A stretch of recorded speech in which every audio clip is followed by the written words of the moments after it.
to look for when you do print from Photoshop. Go to File and Print. It will bring up the Print dialog box. The things to look for. First thing is to make sure you got the color LaserJet already selected. That should be the only one. We do have a black and white printer here in the Self Lab. It's just an old black and white printer. We never use it. Keep it on the color printer, and that's the one that we need. We are printing one copy, and make sure it's on portrait and not landscape. If you have the wrong paper size, right now mine's 8.5 by 11 or just slightly under 11 for some reason. But if you need to change the paper size, that's found under your print settings. This will open up another dialog box. And from here, you can change your paper size to whatever else you need. Tabloid is another common size that we use. When you hit save, it'll give you some of these color sync profile warnings. If you want, you can say don't show again. Otherwise, you can just hit OK whenever those come up. When you're ready to print, hit print. It'll give you another color thing, and it may ask you to print again, so on and so forth. I'm not going to print mine. But just keep hitting print and keep hitting OK until it finally goes through. The last thing that you'll do, once it goes in, you do need to log into your PaperCut account, and that will send it directly to the printer. If you don't log in, it's not going to go and print. If for some reason your PaperCut doesn't come up after a couple of minutes, let me know and I should be able to see what the problem is for that. All cool? You can't print from your laptop, by the way, so if anybody is working on their laptop, they need to put it onto one of the computers and print from one of the computers. Okay, for today, let's look at some really bad photos and see different ways we can fix them up. Using some of these tools is a little bit more of an art than a science, and by that I can't tell you one tool to use or one technique to use to fix some of these. You kind of have to know what they do and play around with each one of them. But some of them are a little bit easier to work with than others. Let's open up this one. We're not going to worry about our layers, we're just going to work on the background layer that it has. So looking at this, automatically I can tell you that it's way, way too light of an image. I can also tell you it's off at an angle and it's missing a little bit of a corner. If you ever want to restore old photographs, hey, especially after storms or if there's a major disaster, lots of people make really good money going back and restoring old damaged photographs from people who want to reclaim their stuff. But these are the techniques I would do.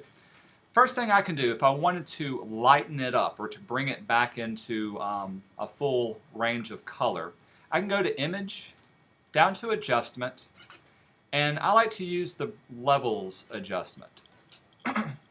With Levels adjustments, I get a thing called a histogram. A histogram is simply a measurement of your light and dark pixels, and it's usually kind of in the form of a little mountain range that you have. If it's a really good image, it's going to have just a few dark pixels. You'll see a big bulge in the middle for all the nice midtones, and then a few lighter pixels down here at the end. So it should look like a little bell curve from here. For this one, I can tell you it's really light, and I can look at my histogram. Notice how all the mountain is closer to the lighter end of the spectrum. What I want to do is I want to give it that good range, and this is where your different arrows come in when working with your levels adjustment. If I click on an arrow, in this case this is my dark point, I can readjust it to make my image much, much darker.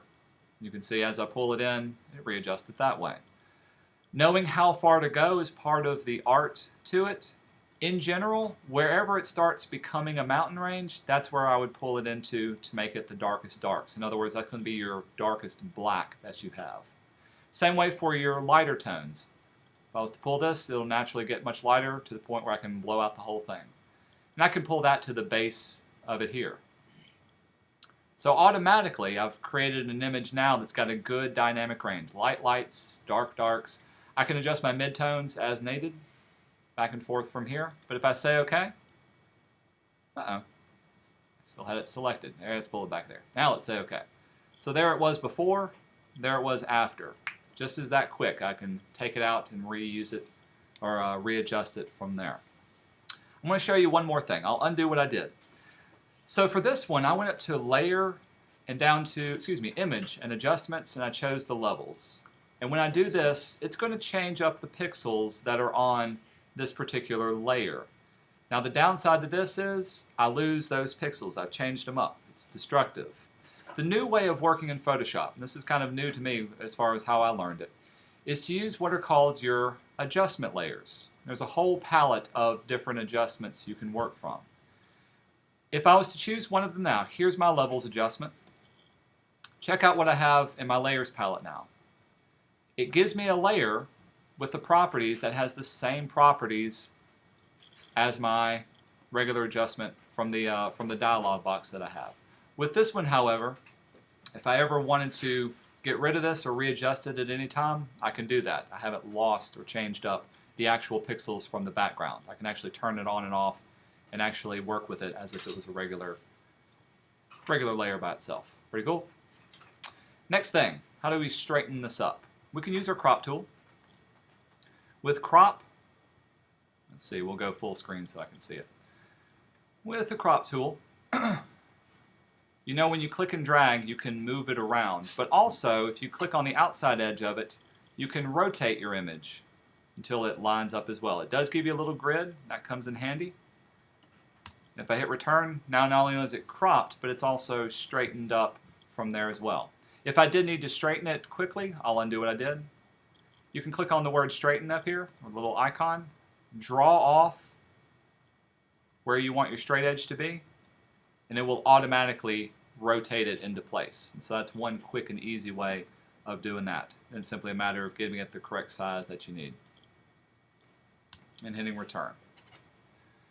The final thing we need to do is to get rid of a large little area that's up here. There's a couple of different tools we can use. Let's zoom in and see what we have. I'll show you, let's do the clone stamp tool. That would be the most basic one that we have. We do want to make sure we have the right layer selected. So layer 0, background layer. With the clone stamp, this allows me to copy pixels from a specific area and paste them or quickly paint them into another area.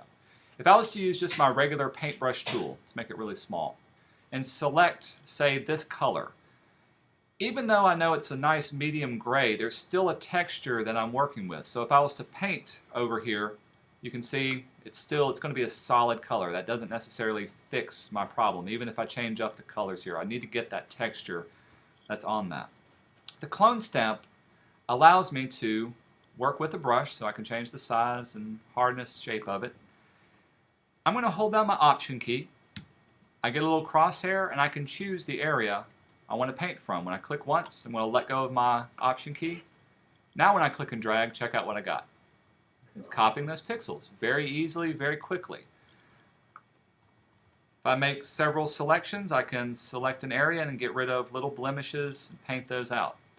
The downside with using the clone stamp tool, yeah, you can ghost people away, is you got to pay attention to what you're getting, what you're selecting. If I was to select something here and go over here and start painting, eventually I may actually copy out something that I don't want to be there, unless I want that or not. So it's kind of a cool tool to play around with.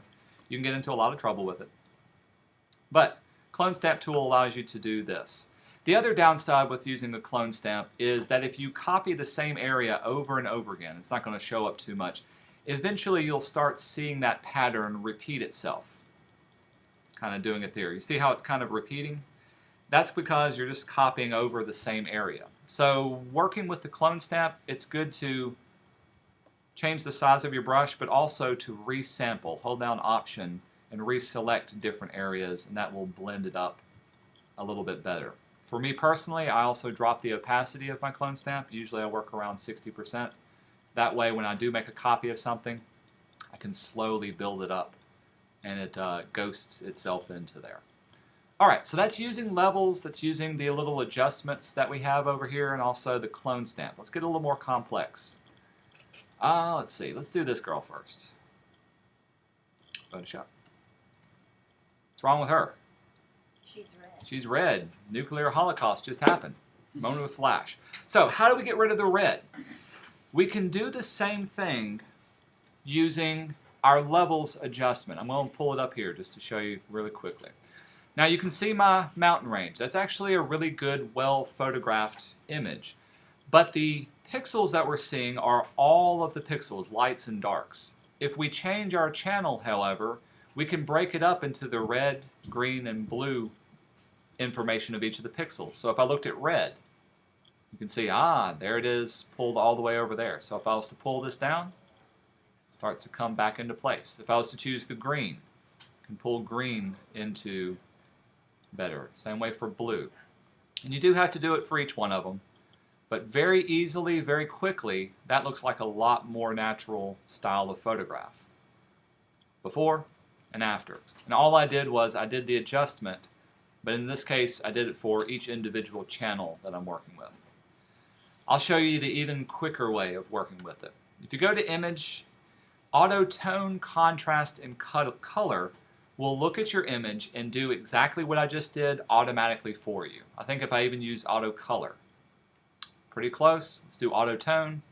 Hey, that gets it almost near perfect, even contrasting. So usually if you automatically set it, it'll just tell Photoshop to reset each of the channels to do what I did manually, but do it automatically. The second thing I need to do, I can go in and get rid of some of these small scratches that we have. We could use the clone stamp. In this case, if I wanted to get rid of the scratch, I'm going to zoom way in, and I'm going to copy an area, not just a random area out here. If I was to choose, say, down here and start painting, you can see it's quite noticeable. But copy an area that's close to the scratch that we're working with. Hold down Option, click, and drag. You can see very quickly it heals it up. Option, click, drag, and it picks up those particular colors. There will always be little artifacting, little areas that you just can't get. But for the most part, like I said, it's more of an art than a science. You would sit down and take it one little bit at a time. We won't have to watch me do the whole thing. Let's actually do a harder one. Show you some of the better tools that we did.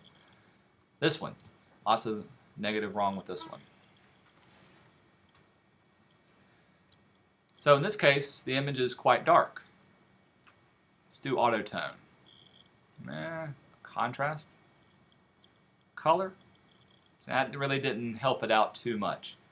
This is where I would have to go in and manually set my levels and readjust the image itself. It's actually my midtones that need to be readjusted. Before, after. But let's get rid of some of the scratches. Working with the clone stamp, especially on a little more dynamic scratches, can be a little bit daunting. So there are other tools that we can use. These are your healing brushes, spot healing and regular, and also your patch tools. Content Aware and Red Eye I've never really used too often. I use these a lot more. Spot healing brush. With this one works like the clone stamp, except I don't have to make a selection around the area.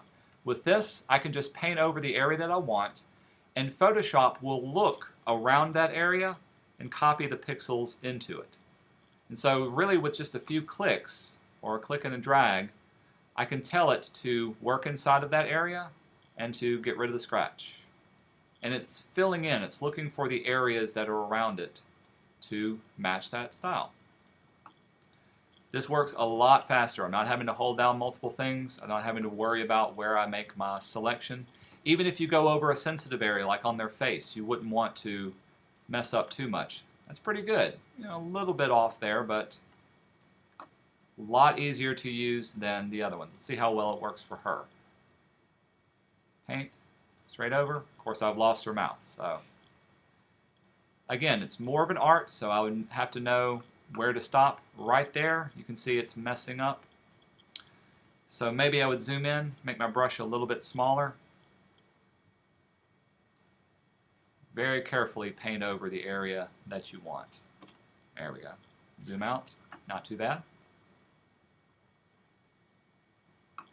Yeah, if you take out entire eyes, it's possible too. That's what it will look like. Very spooky, yes. You can make your, hey, if you wanted to do a haunted poster, that's an easy, quick way of doing that for your bonus project. Yeah.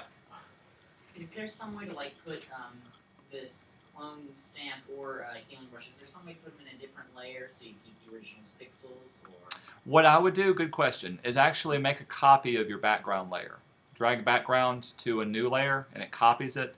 And so yeah, now I'm just working on the copy rather than the original layer from that. So if I wanted to, I could go back and redo that as well. Good question.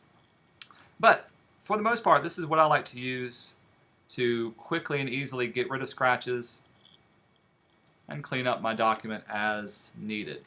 If you've got a larger area, however, say something down here, this one's going to be a little bit more difficult because if I was to select all of it, it actually did a pretty good job. But sometimes it'll pick up areas that you don't want to copy from.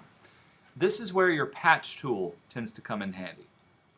With the patch tool, it works like making a selection. You can highlight the area that you want, and I can tell it where I want the pixels to be copied from, and I would pull it or designate an area that's similar to this area. Pay attention to whether it's source or destination. If I've got destination selected, when I click and drag on it, it's actually going to copy whatever I have and merge it down into that area. But if I chose source, click and drag, you can see now it's actually going to copy the pixels that I have selected. In this case, let's do something like that. And it copies and pastes it directly into here. Again, you can get in a lot of trouble with it, so if I wanted to get rid of his head with source, it would blend it in. You can see how easily and it faded that into there. Or if I did destination, I can quickly and easily copy him, and it blends that in there as well. But you're going through, you're using the appropriate tool to take it out or to get rid of it. The final thing I'll show you is how to quickly fill in an area that you want to work with. I'm going to use a regular selection tool. Let's just use my lasso. Let's say I wanted to get rid of him. Got my selected area. I had it feathered. Give me just a second. Oops, I want to save it. Go away. Set my feather back down to 0. Select the area. You can go up to Edit, down to Fill.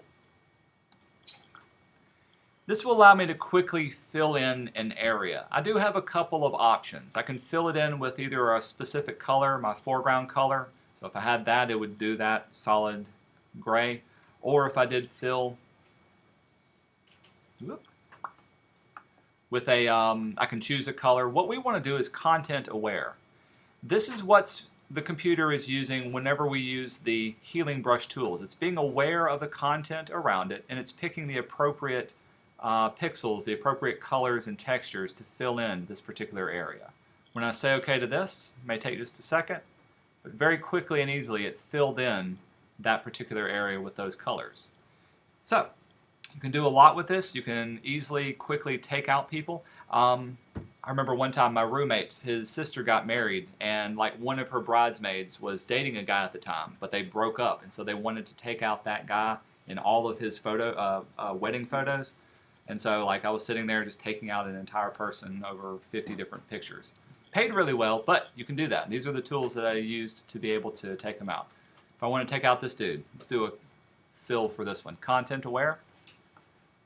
Sometimes you get funny results. So in this case, it saw fit to fill it in like that and to get rid of that. Let's see if I can get rid of her. Not too bad. Again, you're getting artifacts. It's picking up little things that it thought were appropriate. But that's what you get when you leave it up to computers to do your work for you.